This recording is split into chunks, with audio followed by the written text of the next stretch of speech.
Après avoir vu en série le groupe de néphropathie glomérulaire non proliférative, qui sont la lésion glomérulaire minime, la hyalinose segmentaire et focale et la glomérulophrite extramembraneuse, on va entamer le deuxième groupe de néphropathie glomérulaire proliférative, qui sont la néphropathie IgA, la glomérulophrite membranoproliférative et la glomérulophrite aiguë post-infectieuse. Le sujet de notre cours actuel est la néphropathie IgA. La néphropathie IgA représente la première cause mondiale de glomérulophrite primitive et donc la première glomérulopathie primitive responsable d'insuffisance rénale chronique terminale. Il s'agit d'une glomérulopathie chronique par dépôt de complexe IMA et on en distingue deux formes, primitive et secondaire. L'objectif de notre cours est de savoir diagnostiquer une néphropathie IgA, d'analyser les manifestations devant faire évoquer la maladie, d'argumenter les procédures diagnostiques, de discuter le diagnostic étiologique et de connaître les signes de gravité, le pronostic et le traitement. Pour cela, nous allons adopter le plan suivant. Après une définition histologique, on va voir les données épidémiologiques, le mécanisme physiopathologique, l'aspect anatomopathologique, la présentation clinique, l'évolution et la prise en charge thérapeutique avant de conclure. La néphropathie IgA est définie comme une glomérulopathie chronique à dépôt de complexe IMA, caractérisée par la présence constante de dépôts prédominants d'immunoglobuline A situés au niveau du mésangiome, avec un aspect variable non spécifique en microscopie optique. La forme primitive de la néphropathie IgA comprend la maladie de Berger, qui est le nom de l'anatomopathologiste qui a découvert cette néphropathie, et le purpura rhumatoïde, actuellement nommé vascularita IgA, et qui est considéré comme une forme systémique de la néphropathie IgA. Les deux principales causes de la néphropathie IgA secondaire sont la cirrhose alcoolique et le VIH. Sur le plan épidémiologique, c'est la première glomérulopathie primitive dans le monde. Son incidence varie de façon importante, avec des valeurs maximales en Asie, surtout l'Asie du Sud-Est, et des valeurs minimales en Afrique.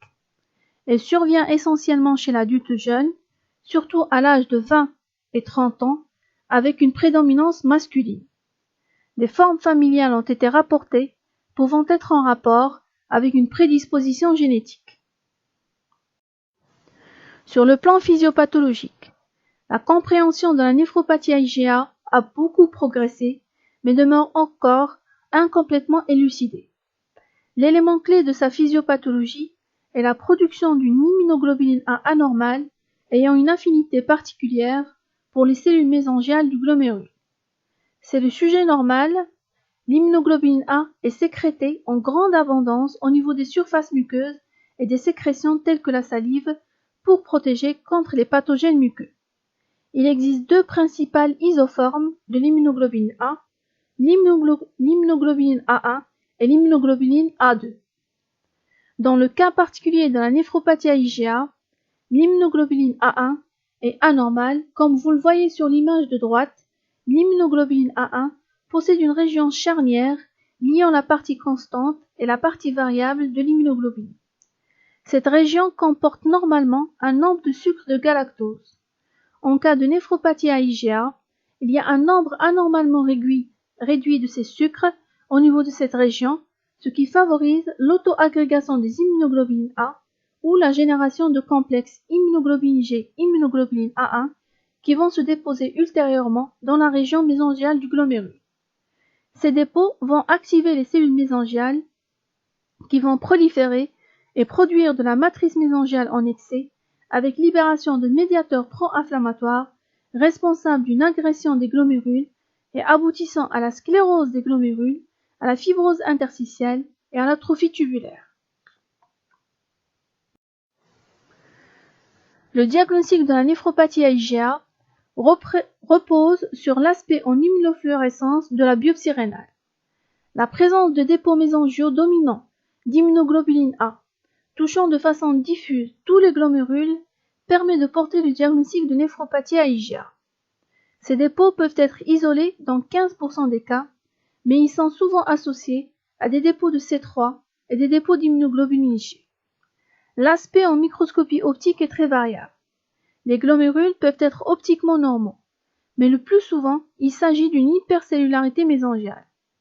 On peut observer également une glomérulosclérose segmentaire et focale avec synéchie floculocapsulaire qu'on a déjà décrit dans la hyalinose segmentaire et focale, ou une prolifération extracapillaire surajoutée, ou des lésions tubulo-interstitielles qui constituent tous des éléments de mauvais pronostic.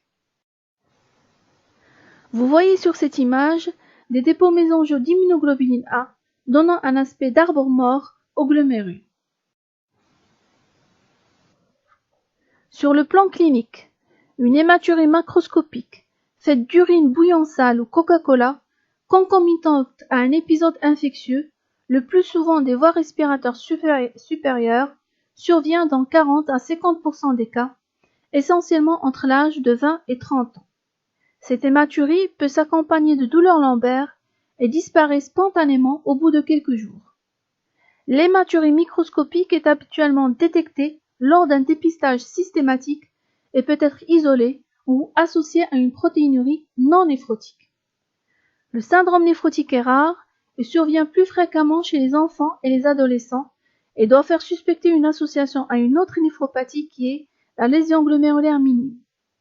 L'insuffisance rénale aiguë est rare et peut survenir en cas d'hématurie macroscopique par occlusion des tubules par les cylindres hématiques, et dans ce cas, elle est rapidement réversible, ou bien elle peut être en rapport avec une prolifération extracapillaire. Parfois, la néphropathie IgA est découverte au stade d'insuffisance rénale chronique avec hypertension artérielle. Des taux élevés des immunoglobulines A sériques sont retrouvés dans 30 à 50% des cas.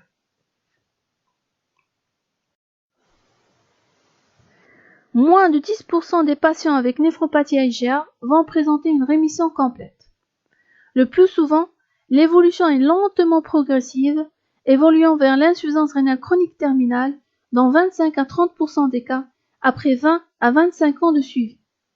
Les facteurs de mauvais pronostic sont l'âge avancé, la protéinurie abondante, l'hypertension artérielle, l'insuffisance rénale, l'obésité et des lésions histologiques sévères telles que la glomérulosclérose, la présence d'une prolifération extracapillaire et les lésions tubulo-interstitielles chroniques. Les éléments de bon pronostic sont l'hématurie macroscopique récidivante et l'absence de lésions histologiques en microscopie optique. L'objectif du traitement est de réduire la protéinurie et de ralentir la progression de l'insuffisance rénale. Dans le cas de la néphropathie IgA, le traitement est limité aux stratégies générales appliquées à toutes les glomérulopathies chroniques qui comportent la réduction de la protéinurie à moins de 0,5 g par 24 heures et le contrôle de l'hypertension artérielle par utilisation préférentielle des inhibiteurs du système rénine-angiotensine-aldostérone.